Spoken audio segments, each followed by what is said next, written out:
Hello everybody. Out here working on the barn. We're in the loft right now. There's my useless dog right there laying down there. Hey Abel. He's peeking at you. Sun's going down. It's beautiful out today. It was in the 60s today.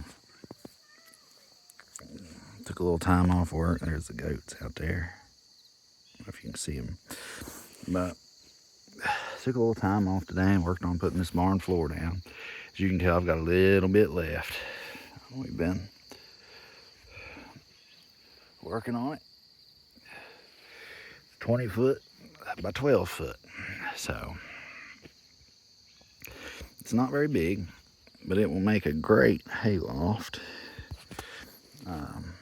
I think I'm just going to put a slant roof on it. And I know that the slant roofs are,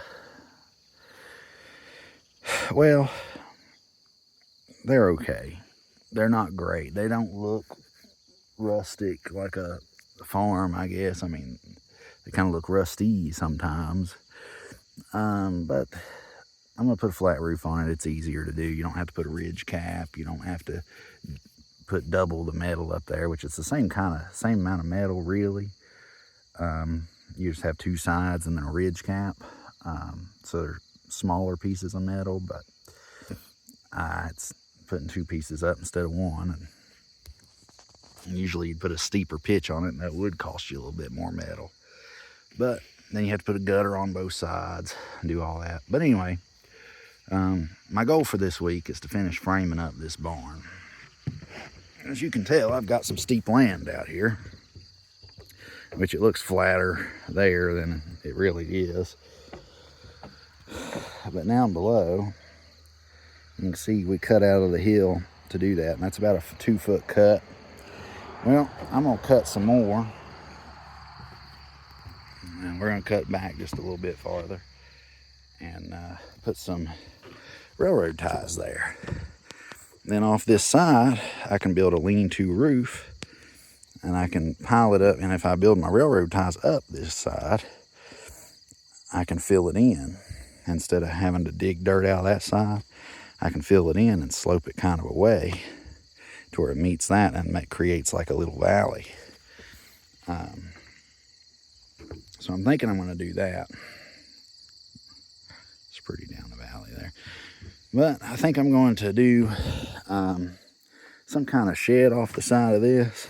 Because when I first started with building this barn, this just tells you how often the plans change, right? I was going to put goats in the bottom, hayloft on top. I have that little dinky shed right there. And the goats are using it just fine. Now I need some goat stalls for birthing and so forth. But that will work for now.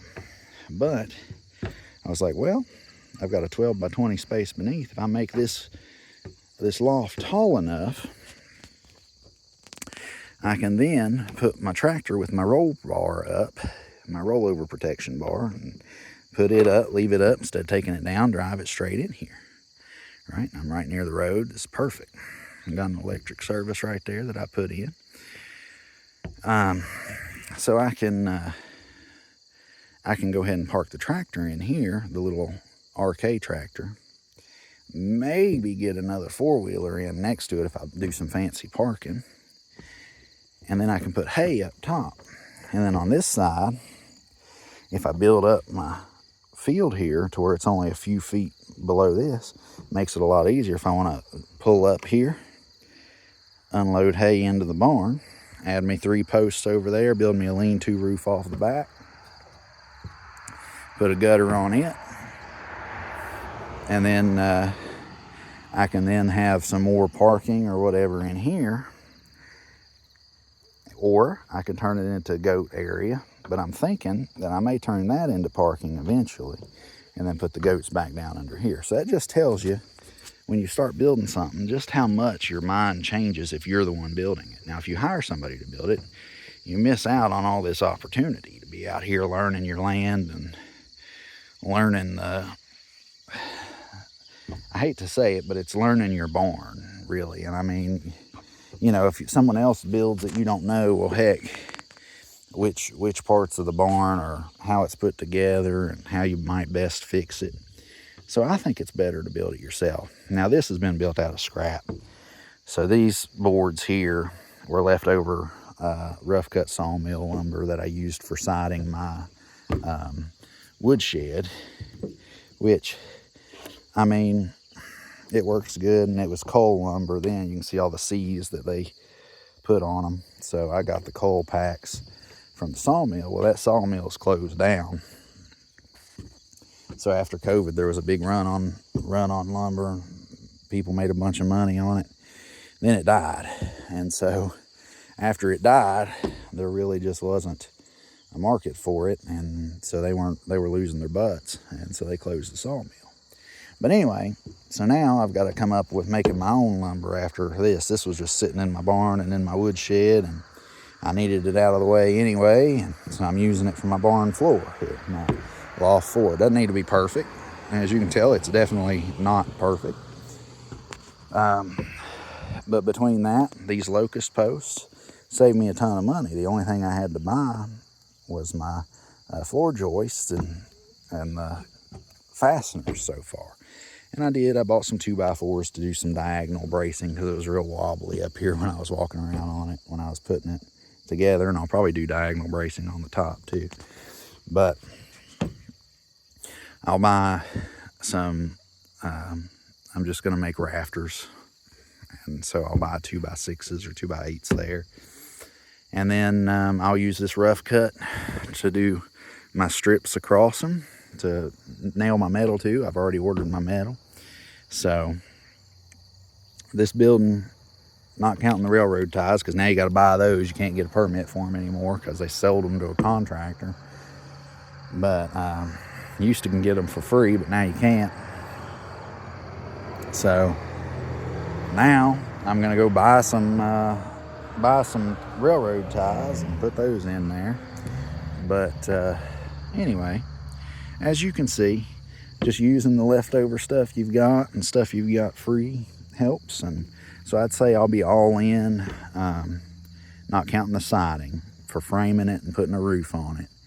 I'll probably be all in between $1,500 and $2,000, depending on how much my railroad ties run me. And then,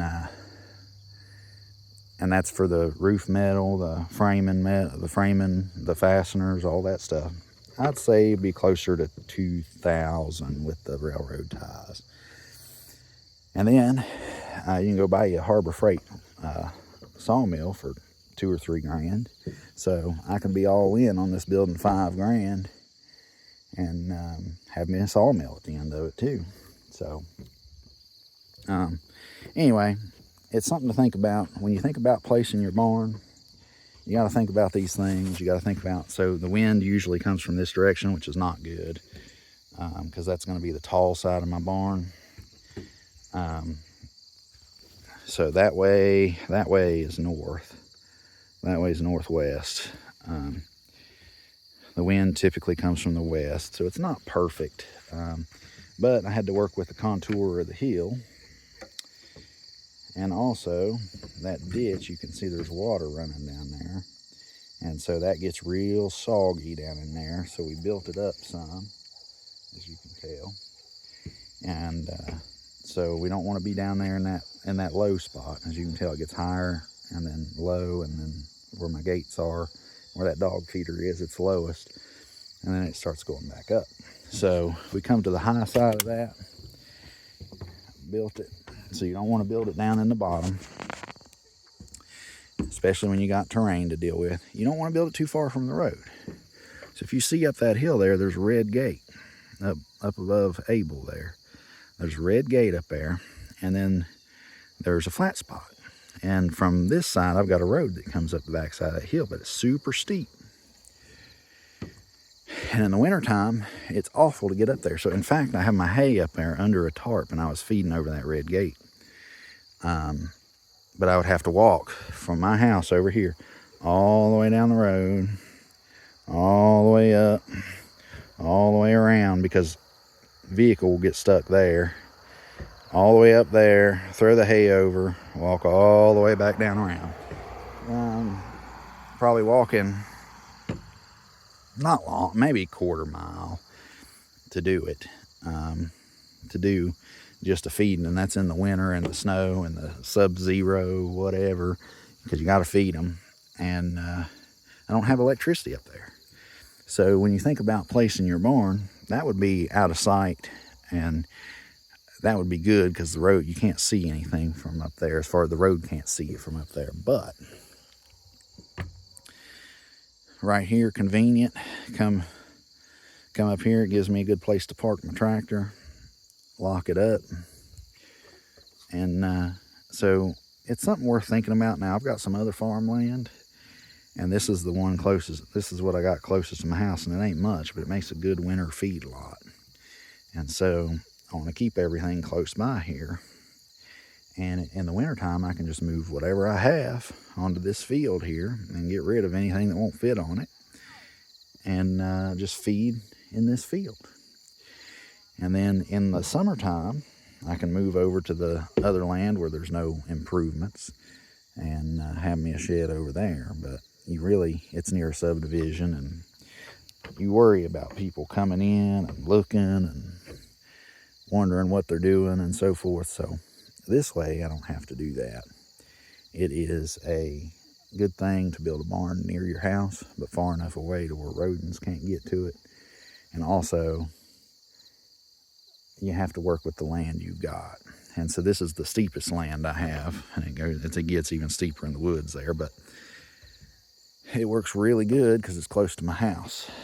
So anyway, whenever you're siting a barn or you're building a barn, keep these things in mind. Have a good evening.